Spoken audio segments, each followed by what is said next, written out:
guys that just have preposterous power, and Canelo is a guy that has power but is constantly working on it. There's a great clip of him working with Andy Ruiz. You know that shield, that weird hand shield that they hold up for hooks? Yeah. And he's like, this is not for speed. This is just power. Just power. He's like, don't try to be fast with this, just power. And you see him just, hey, boom! Bro, he hits so hard. Few boxing matchups have generated as much buzz as a possible fight between Terence Crawford and Canelo Alvarez as the fight rumor mill heats up. Joe Rogan questions whether Terence Crawford can overcome the size difference when facing Alvarez, implying that Crawford may not be able to handle the physical advantages of the reigning super middleweight champion. I look at Crawford as one of those special guys. I don't care if you guys are tired of me saying it. I look at him, look, Canelo's special too. I get it. And he's bigger. I get that too. And everyone's going to say, well, after Madrimov fight again, had a couple hiccups. Now he's stepping up another weight class. Now he's got to fight Canelo, who's even bigger, stronger, better puncher, a unified champion that he's been, all of that stuff. There are disagreements and discussions over how Crawford's decision to go up 2 weight classes to go against the pound-for-pound king would turn out. Joe Rogan has voiced his concerns about the two fighters' disparate sizes, specifically regarding Crawford's capacity to handle Canelo's strength, considering that Crawford will be moving up from junior middleweight to the super middleweight, a maximum of 168 LLBs. Rogan's main concern is that, after carefully examining both fighters, Crawford... I ask this question. See, I go to the other side. I say, okay, yeah, can Canelo handle the smaller guy who's going to be faster, who's going to be slicker, who's going to be better defensively, who's going to have better legs, who's going to be able... Sometimes Canelo at this point in his career can slow down a little bit. They're both Crawford may find that Canelo's physical advantages present a significant obstacle. Rogan feels Crawford's size will allow him to resist Canelo's vicious blows. Canelo is a formidable opponent for anyone in the 168 LB class because of his stunning knockout power. While the conversation is filled with worries about C's ability to match Canelo's power, some voices in the boxing community still maintain that Crawford's skills can overcome the size difference. Rogan, who has previously interacted with Crawford, suggests that although the Nebraska native's skill and technique are undeniable, how much from sharing the ring with him and doing the camps with him, what benefits would Crawford had to be fighting against a bigger man? Is it the ring IQ, dominating the center? What benefits do you think he has? You need everything in the game. You need from your ring IQ, you need the movement, you need the power, you need the speed. And Crawford does hit hard. A lot of people don't give Crawford the credit for the punch power he has. But Crawford does hit hard. I've been in the ring with him. He's hit me. The question still remains whether those qualities will be sufficient to offset Canelo's sheer size and strength. Teddy Atlas, a famous trainer, offered his opinion on the possible battle. Any worries about Crawford's physique are greatly outweighed by his abilities. The well-known trainer has made no secret of his opinion that Crawford is a unique talent, with unparalleled technical mastery in the ring.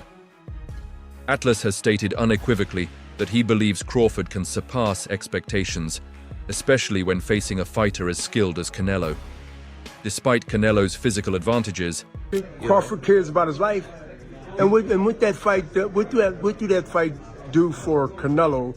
Fighting Crawford and Crawford beats Canelo. What do that do for Canelo? I just think that there are so many other fights to make that's realistic and makes sense and less life risking on top of the risk that we risk stepping in there with guys our weight. And now you want me to do something. Canelo's not coming down to 60. Atlas doesn't hesitate to refer to Crawford as the exceptional person. Atlas is confident that Crawford's superior boxing intelligence, along with his unparalleled poise and flexibility in combat, will enable him to handle Canelo's strength. For Atlas, the fight would be about more than just size or strength. It would be about who has the superior technical skills and the mental toughness to handle the heat of the moment. What do you think about the fight now that you just witnessed Canelo Alvarez again in the masterclass performance? I love Terence Crawford, and I want him to have what he wants. But off of what I saw tonight and what I saw him Los Angeles last month when Crawford was fighting Madrimov, I am more than ever concerned that he's not big enough, and not big enough to be able to move around the ring and muscle Canelo in the way that he would have to ward off those really vicious inside power. In contrast, other members of the boxing community are quick to point out that Crawford's potential strategy may have to rely on his movement and ring IQ given Canelo's knockout power and overwhelming physicality, even though the trainer says that Crawford hasn't learned how to lose yet, which is a testament to his mental fortitude and strategic brilliance in the ring. As the possible fight between Canelo and Crawford draws nearer, Atlas, like Rogan, cannot overlook the obvious fact that Crawford will be the smaller fighter in the ring. Crawford's technical skills, such as his ability to switch between orthodox. I know you're going to back Terence all the way in that fight, but how big of a fight is that? How difficult of a challenge is it moving up in weight? I think it's very difficult. Canelo got the IQ, he got the size, he got the power, maybe. It's a very difficult fight, but I think if anybody could get it done, it's Terence Crawford. And southpaw, as well as his timing and accuracy, could very well be the decisive factors in such a matchup. Amir Khan has contributed as well with his forecast. Khan, who has previously sparred with both boxers, thinks Crawford poses a serious threat to Canelo because of his knowledge and versatility. Khan highlights that Crawford's strong boxing IQ enables him to read opponents more accurately than other fighters, which enables him to take advantage of flaws and blunders. Khan points out that despite being smaller than Canelo, fight Crawford.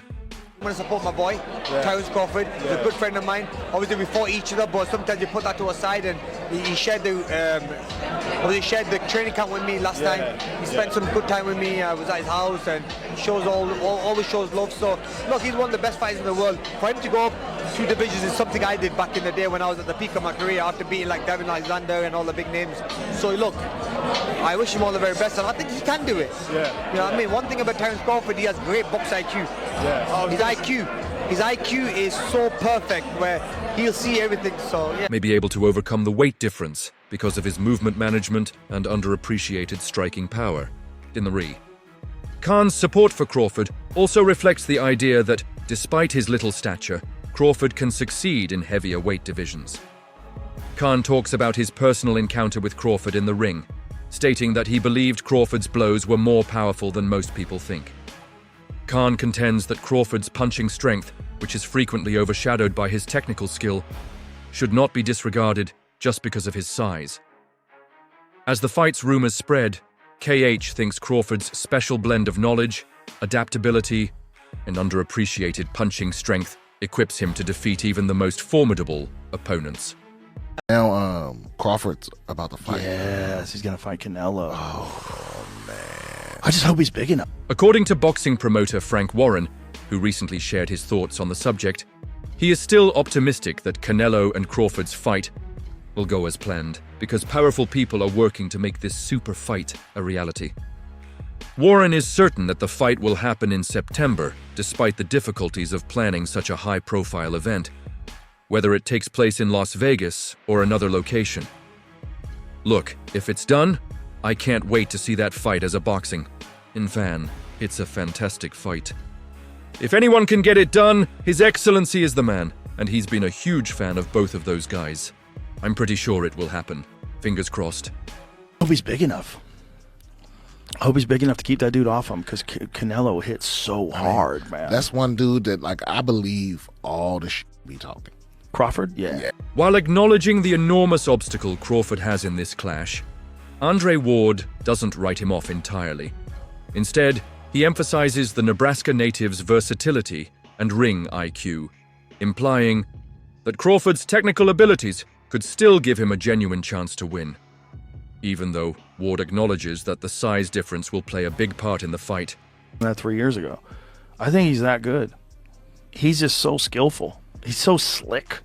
And when he gets, and he's also the best guy in the sport at switch hitting. He'll go from southpaw to orthodox and be just as good and trip you up. Like you think he's going to start southpaw, he starts orthodox.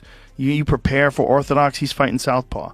He feels like he's got you timed better orthodox, he'll switch it up. You know, super accurate. Oh, just knows so much about boxing, about where to be and what. He does not think it will automatically happen. Crawford has shown the ability to change his tactics in the middle of a fight, which could be crucial when facing someone as physically intimidating as Canelo. Ward claims that Crawford is the only one who can pull off such an upset, but not all boxers agree. Given the hazards, the world thinks this is Crawford's best course of action.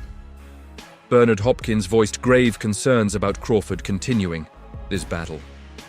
Hopkins wonders if the fight's possible financial benefits would outweigh Crawford's physical suffering, particularly because he believes there are still plenty of lucrative alternatives. Because of Canelo's tremendous power and experience. But sometimes, you know, his legs aren't as quick. He don't close the gaps as fast. Is he going to be taking advantage of in that area? Is the smaller Crawford going to take advantage? Get off, get to the side, give him angles, you know, do that to him, you know, not allow him to use his power, not allow him to detonate the bomb, you know, not allow him to get off the way he wants to get off. Is he going to, is that going to be really what we're going to see? I remember when Oscar De La Hoya, tremendous. And because Crawford is well known for his skills, he might be taking on a task that could have a lasting impact on his career. Hopkins questions whether switching between two weight classes is a risk that might not be worthwhile in the long run.